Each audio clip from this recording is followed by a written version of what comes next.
Hello students, I am Pankaj Awasthi, your English teacher. Our today's topic is past indefinite tense. As you all are watching, past indefinite tense. Past का मतलब बीता हुआ समय, बीते हुए समय का अनिश्चित कार्य, ऐसा कार्य जो हो गया है बीते हुए समय में लेकिन अभी हाल ही के समय में हुआ है, बहुत ज़्यादा पहले बीते हुए समय में नहीं हुआ है। पास्ट भी दो तरह के होते हैं, आप कभी भी माइंड करें, एक लॉन्ग पास्ट, एक शॉर्ट पास्ट, दो तरह के पास्ट होते हैं। शॉर्ट पास्ट का मतलब अभी हाल ही के समय जो टाइम बीता है उसमें अगर कोई काम हुआ है तो शॉर्ट पास्ट की बात है। ज़्यादा पहले हुआ है तो वो लॉन्ग पास्ट की बात है। ज़्यादा पहले हुए वाक्यों को पास्ट का परफेक्ट माना जाता है और शॉर्ट पास्ट अभी हाल ही में अगर कोई काम हुआ है तो वो पास्ट का इंडेफिनिट माना जाता है। अच्छा, एग्जाम्पल्स पे गौर करेंगे, ज़्यादा बेहतर समझ में आएगा। आइडेंटिफिकेशन क्या होती है? आइडेंटिफिकेशन होती है जिन वाक्यों के अंत में, जिन वाक्यों के लास्ट में आपको मिल जाए या, E, A. So simple the concept is या, ई, ए। जैसे खाया, पिया, सोया, जागा, मारा, पीटा, पढ़ा, लिखा, गया, दिया, लिया, कुछ भी हो सकता है। इस टाइप से जब कभी भी सेंटेंस की एंडिंग या, ई, ए पे ही हो जाए, उसके साथ आपको है, हूँ, हैं नहीं लगाना है। उसके साथ आपको था, थी, थे नहीं लगाना है, बिल्कुल भी। आप इस बात को बहुत ही डीपली ऑब्जर्व करें। इसके साथ है, हूँ, हैं, हो ये बिल्कुल भी नहीं लगेगा। अब इस टेंस की हेल्पिंग वर्ब होती है डिड। इस टेंस की हेल्पिंग वर्ब होती है डिड, और जो कि केवल only negative and interrogative sentences, केवल दो जगह यूज की जाएगी। पॉजिटिव के वाक्यों में हेल्पिंग वर्ब का कोई भी यूज नहीं है। इसका स्ट्रक्चर जो होता है, स्ट्रक्चर इसका हो जाएगा subject, V2, object and complement. इसी स्ट्रक्चर पे सेंटेंस का ट्रांसलेशन किया जाएगा। सबसे पहले सब्जेक्ट लिखा जाएगा, पॉजिटिव का स्ट्रक्चर है ये। पॉजिटिव में सबसे पहले सब्जेक्ट लिखा जाएगा, फिर वर्ब की सेकंड कैटेगरी रखी जाएगी, वर्ब की सेकंड कैटेगरी, उसके बाद ऑब्जेक्ट रखा जाएगा, फिर अगर कुछ बचा है सेंटेंस में कॉम्प्लीमेंट तो वो लास्ट में रखा जाएगा। ये इसका सीक्वेंस होगा। हेल्पिंग वर्ब डिड हमने आपको बता दिया, उसका यूज केवल निगेटिव में होना है जब सेंटेंस में नहीं लिखा हो, या फिर इंटरोगेटिव में लिखना है जब सेंटेंस कोई क्वेश्चन कर रहा हो हमसे। पॉजिटिव के वाक्यों में डिड का यूज नहीं है। एग्जाम्पल से और चीज़ें क्लियर हो जाएंगी। मैंने आपको पहले बता दिया, इन सेंटेंसेस की एंडिंग ऑलवेज या, ई, ए पे ही हो जाती है। यही ओरिजिनल पास्ट इंडेफिनिट होता है। Okay, let's focus on the first example. Raju ने खाना खा लिया। देखिए, राजू ने खाना खा लिया, इसके बाद ना तो हम हैं, हूँ, हैं लगा सकते हैं, ना था, थी, थे लगा सकते हैं। अगर हम कह देते राजू ने खाना खा लिया था, तो सेंटेंस हो जाता पास्ट का परफेक्ट। और जब हमने ये था नहीं लगाया, केवल या पे रोक दिया, तो सेंटेंस हो जाएगा पास्ट का इंडेफिनिट। राजू ने खाना खा लिया, सबसे पहले सब्जेक्ट लिखें, किसने खाना खा लिया? राजू ने, राजू। उसके बाद वर्ब, वर्ब की सेकंड कैटेगरी, वर्ब है इधर खाना, खाना को इंग्लिश में कहते हैं ईट। ईट की सेकंड कैटेगरी होती है एट, राजू एट। राजू ने खा लिया, क्या खा लिया? खाना। Raju at the food, Raju at the food. So simple, Raju at the food. The second topic is हम सब अपना काम कर चुके। हम सब अपना काम कर चुके। देखिए, चुका, चुकी, चुके आपने अक्सर पढ़ा होगा इसको, ये परफेक्ट होते हैं। चाहे प्रेजेंट का परफेक्ट हो, पास्ट का परफेक्ट हो या फ्यूचर का परफेक्ट हो, चुका, चुकी, चुके वहीं पे होता है। लेकिन यहाँ पर चुके के बाद हमने है, हूँ, है नहीं लिखा, था, थी, थे नहीं लिखा, इसलिए ये पास्ट का इंडेफिनिट माना जाएगा। हम सब अपना काम कर चुके, सब्जेक्ट कौन है इधर, कौन अपना काम कर चुका? हम सब, we all, we all. Did, ये डिड क्या है? ये डिड है वर्ब की सेकंड कैटेगरी। वर्ब है इसकी काम करना, करना इसकी वर्ब है जिसको इंग्लिश में बोला जाता है डू, और डू की सेकंड कैटेगरी होती है डिड। इसलिए डिड यहाँ पे हेल्पिंग वर्ब, ये कंफ्यूजन नहीं होना चाहिए। डिड यहाँ पे हेल्पिंग वर्ब नहीं है, डिड यहाँ पे मेन वर्ब का काम कर रही है, ये मेन वर्ब है। वी ऑल डिड, हमने किया, क्या किया? अपना काम, our work. We all did our work, हमने अपना काम कर लिया, या हमने अपना काम किया, या हम अपना काम कर चुके। अगर आप यहीं पे या, ई, ए पे सेंटेंस रोक देते हैं तो सेंटेंस ऑलवेज पास्ट का इंडेफिनिट होता है, और V2 के साथ, वर्ब की सेकंड कैटेगरी के साथ ही उसका ट्रांसलेशन किया जाता है मित्रों। Okay, let's focus on the third example. मैंने पहले बॉलिंग किया। मैच जब आप लोग खेलते हैं तो कोई कहता है मैंने पहले बैटिंग करना है, मैंने पहले बैटिंग कर लिया, उसने पहले बॉलिंग कर लिया, सचिन ने पहले बैटिंग किया या सहवाग ने पहले बैटिंग किया। तो मैंने पहले बॉलिंग किया, जब आप या ई ए पे ही रोक रहे हैं सेंटेंस को, तो मैंने पहले बताया ये पास्ट का इंडेफिनिट माना जाएगा। किसने पहले बैटिंग किया? मैंने को इंग्लिश में आई, पहले बॉलिंग किया।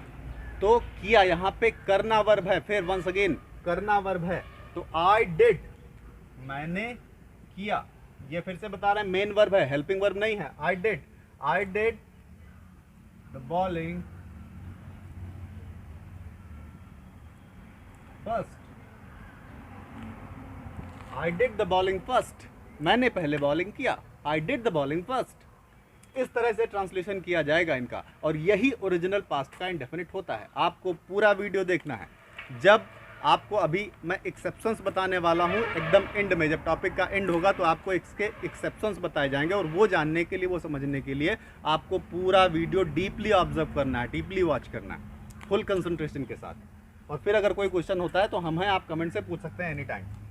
अच्छा, ये फोर्थ जो एग्जाम्पल है इस पे माइंड करिए। ये इंटरोगेटिव मैंने लिया है, यहाँ पे इंटरोगेटिव मार्क लगाना है, यहाँ पे भी इंटरोगेटिव मार्क लगाना है, क्योंकि सेंटेंस क्वेश्चन कर रहा है। क्या उसने पिया? इस तरह कोई भी वर्ब हो सकती है। क्या हमने खाना खाया? क्या सीता ने टीवी देखा? क्या मम्मी ने चाय बनाई? क्या सिस्टर ने खाना बनाया? क्या हमने चिड़ियाघर देखा? इस तरह से कोई भी सेंटेंस जब क्या से स्टार्टिंग लेता है, अपनी शुरुआत क्या से करता है, किसी भी सेंटेंस की शुरुआत जब क्या से होती है तो उसको बोलते हैं यस या नो टाइप क्वेश्चन। इसका जवाब ऑलवेज आप ध्यान देंगे हाँ या ना में दिया जा सकता है। बोला जा सकता है हाँ या नहीं। क्या उसने पिया? तो बोला जाएगा हाँ, क्योंकि क्या पिया ये अंडरस्टूड होता है ऑलवेज, तभी तो ये बात बोली जाएगी। ये पहले से ही समझ में होता है। दो लोग जब बातचीत करते हैं तो ये पहले से समझ में होता है कि उसने क्या पिया है, तो वो कहने की ज़रूरत नहीं होती है। कहा क्या उसने पिया, तो जवाब आएगा हाँ या नहीं। तो ये जब इंटरोगेटिव फर्स्ट बोला जाएगा, यस या नो टाइप क्वेश्चन है, इसका आंसर हाँ या ना में ऑलवेज दिया जा सकता है। इसकी स्टार्टिंग ऑलवेज हेल्पिंग वर्ब से होनी है। ये 12 टेंस का फार्मूला है। 12 टेंस में जो इंटरोगेटिव फर्स्ट होते हैं, जिनका जवाब हाँ या ना में दिया जा सकता है, इनकी स्टार्टिंग में ट्रांसलेशन में ऑलवेज हेल्पिंग वर्ब से ही ट्रांसलेशन होता है। सबसे पहले डिड, यहाँ पे डिड मेन वर्ब नहीं है, यहाँ पे डिड हेल्पिंग वर्ब का काम कर रहा है। हेल्पिंग वर्ब से ही हमको स्टार्टिंग लेनी है। क्या उसने पिया? Did she drink, did she drink, क्या उसने पिया? अब उसने अगर मेल है, कोई आदमी है, तो सी की जगह पे ही कर लीजिए। अगर फीमेल है तो फिर आप शी कर लीजिए। क्या उसने पिया? Did she drink. The fifth example, उसने क्या पिया। दो अलग अलग सेंटेंसेस हैं, क्या उसने पिया, फिर उसने क्या पिया। तो इस सेंटेंस का आंसर आप सोच के देखिए, इस सेंटेंस का आंसर क्या आप हाँ या ना में दे पाएंगे? अगर पूछा जाए उसने क्या पिया, तो आप हाँ ना तो नहीं कह पाएंगे, फिर बताना पड़ेगा आपको क्या पिया। और जब आपको आंसर में पूरा सेंटेंस बताना पड़े, कुछ ना कुछ आंसर देना पड़े, तो वो इंटरोगेटिव सेकंड माना जाता है। इसमें जो क्वेश्चन वर्ड होता है, सबसे पहले उसका ट्रांसलेशन लिया जाएगा, फिर हेल्पिंग वर्ब का ट्रांसलेशन लिया जाएगा, फिर सब्जेक्ट रखा जाएगा। इनके ट्रांसलेशन का मेथड अलग है, और first type of question interrogative sentences, उनके ट्रांसलेशन का मेथड बिल्कुल अलग है। उसने क्या पिया? व्हाट, सबसे पहले interrogative word what did she drink, what did she drink, उसने क्या पिया। तब इसके जवाब में जब आंसर आएगा तो बताया जाएगा चाय पिया, कॉफ़ी पिया, कोल्ड ड्रिंक पिया, कुछ भी पिया, फिर बताया जाएगा। तो इस तरह से इसके एग्जाम्पल से मुझे लगता है कि आपको चीज़ें क्लियर हो गई होंगी। अगर फिर भी कोई डाउट है तो आप एनी टाइम क्वेश्चन कर सकते हैं, संपर्क कर सकते हैं। फिलहाल इसका जो एक्सेप्शनल पॉइंट है उसको बताने जा रहे हैं, उस पर ज़रूर माइंड करिए। इसका एक्सेप्शनल पॉइंट इस टॉपिक का क्या है? कई बार बच्चे कंफ्यूज हो जाते हैं, कई बार बुक्स में भी मैंने कुछ जगह देखा लिखा हुआ है कि या ई ए या फिर ताथा तीथी ते थे। ये बात जरूर देखने वाली है। ताथा तीथी ते थे, तो ताथा तीथी ते थे या ई ए, ये दो अलग अलग बातें ऑलवेज होती हैं। आप खुद ही सोच के देखिए, एक सेंटेंस बनाइए, मैं खाना खाता था, मैं खाना खाता था। और मैंने खाना खाया, क्या ये दोनों सेंटेंसेस सेम बातें कर रहे हैं? मैंने खाना खाया मतलब अभी हाल ही के समय में पिछला टाइम जो बीता है उस टाइम मैंने खाना खा लिया है। लेकिन मैं खाना खाता था, ये मेरे पास्ट के टाइम के बीते हुए समय की हैबिट की बात करता है, आदत की बात करता है। ये किसी एक दिन की घटना की बात नहीं कर रहा है, ये पास्ट के टाइम की आदत की बात कर रहा है। और जब कोई सेंटेंस आदत की बात करेगा, दो अलग अलग सेंटेंसेस दो अलग अलग फीलिंग देंगे, तो वो एक टेंस के अंदर कभी भी काउंट नहीं किए जा सकते। एक टेंस के अंदर एक ही फीलिंग कवर की जाती है।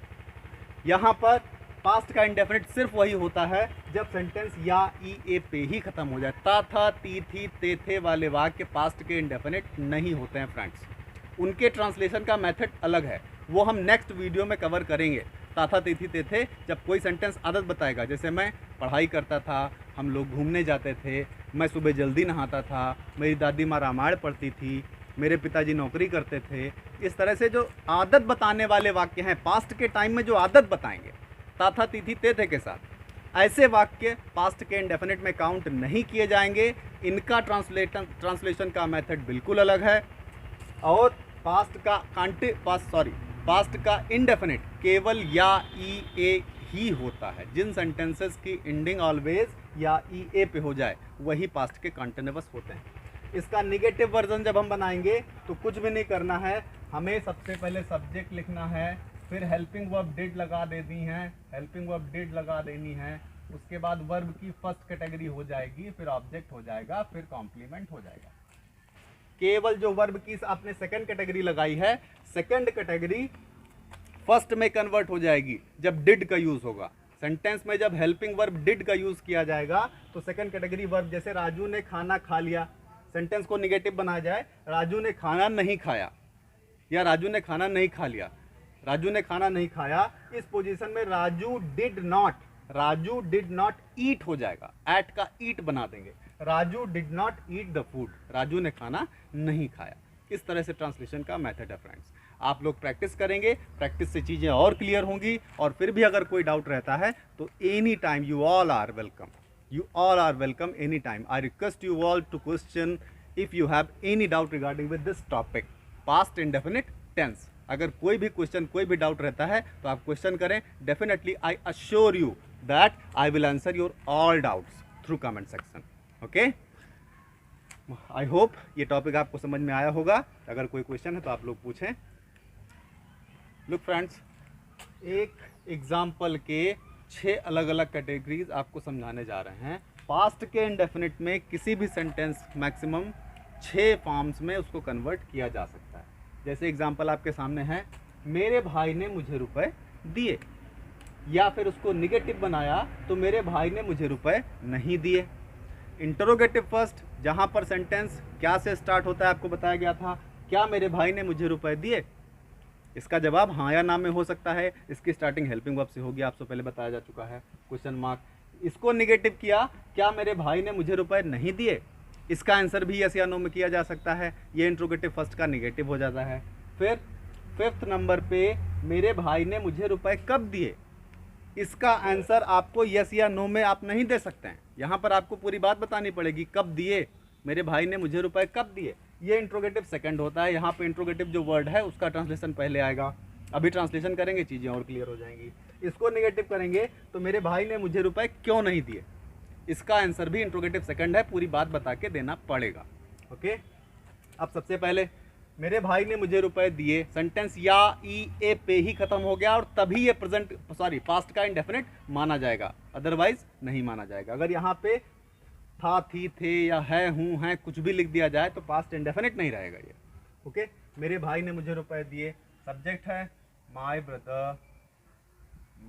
ब्रदर, वर्ब की second form gave me, my mother gave me, my brother gave me rupees,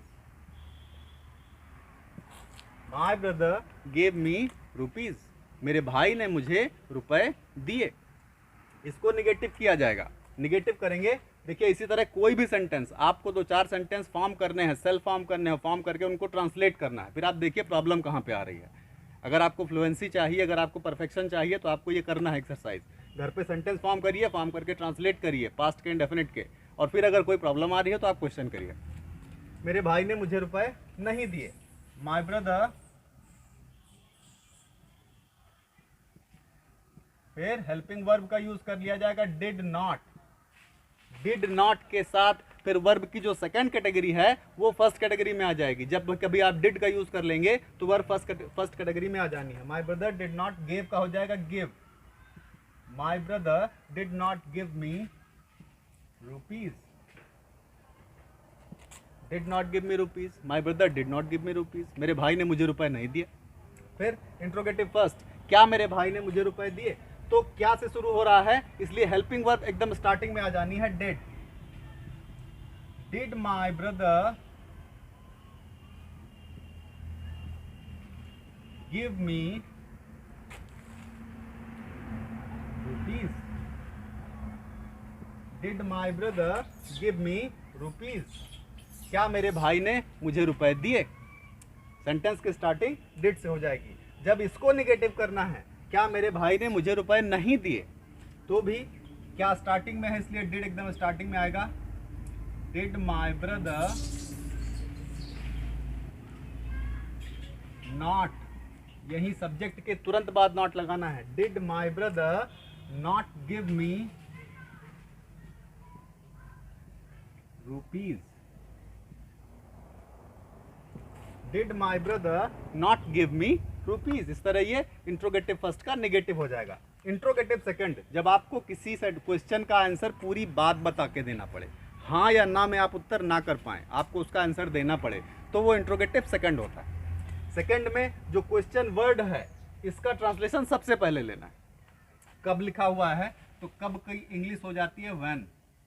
when के तुरंत बाद helping verb. When did my brother give me rupees. जहां जहां पे आपने रुपीज लिखा है यहां पर आपकी मर्जी है, आप मनी वर्ड भी ले सकते हैं। मनी का मतलब धन, पैसे, रुपए, इसी सेंस में इसका यूज किया जाता है। रुपीज की जगह पर आप मनी भी लिख सकते हैं। When did my brother give me rupees? मेरे भाई ने मुझे रुपए कब दिए, ये इंट्रोगेटिव सेकंड हो जाता है। फिर इसको नेगेटिव करेंगे, तो मैंने क्यों नहीं ले लिया है इंट्रोगेटिव में, सेकंड इंट्रोगेटिव नेगेटिव में, तो क्योंकि इंग्लिश सबसे पहले हमने लिखनी है। Why did my brother not, subject के तुरंत बाद में नॉट लगाना है और कोई जगह नहीं है इसकी। Why did my brother not give me rupees? Why did my brother not give me rupees? इस तरह से एक सेंटेंस की ये 6 कैटेगरी बन जाती है और इसी मेथड पे, इसी सीक्वेंस पे सभी वर्ड्स को आपने रखना है। आप लोग जब परफेक्शन टच करना है तो आप लोग 2-4 सेंटेंस सेल्फ फॉर्म करिए पास्ट के इंडेफिनिट में, जैसे आया, गया, पिया, खाया, सोया, नाचा, जागा, उठा, बैठा, खेला, कूदा, इस तरह से जहाँ पे सेंटेंस है, हूँ, हैं या था, थी, थे पे ना ख़त्म हो, खाली या, ई, ए पे ख़त्म हो जाए। शॉर्ट पास्ट की बात करें, तुरंत ही कोई काम ख़त्म हुआ है तो बोला जाता है ऐसे, मैंने चाय पी लिया, हमने खाना खा लिया, बच्चे सो गए, हमने टीवी देख लिया, हमने अपना काम कर लिया, हमने पढ़ाई कर ली। इस तरह से ट्रांसलेशन बनाइए और बना के उनकी 6 कैटेगरी बनाइए, 6 अलग अलग तरीके से उनको फॉर्म करिए और फॉर्म करके उनको ट्रांसलेट करिए। और उसमें से किसी भी ट्रांसलेशन में अगर आपको प्रॉब्लम आती है, कोई क्वेश्चन बनता है, कोई डाउट बनता है, तो आप कमेंट सेक्शन के माध्यम से कभी भी क्वेश्चन कर सकते हैं। ओके, आई होप आपको टॉपिक क्लियर हो गया होगा, इसमें कोई भी बात नहीं बची है। आपको वंस अगेन रिपीट करा देते हैं। जब सेंटेंस के लास्ट में आ जाए ता, था, ती, थी, ते, थे, पास्ट के टाइम की आदत बताने लगे सब्जेक्ट की, तो वो पास्ट का इंडेफिनिट नहीं होता है, उसके ट्रांसलेशन का मेथड बिल्कुल अलग है। Okay, thank you.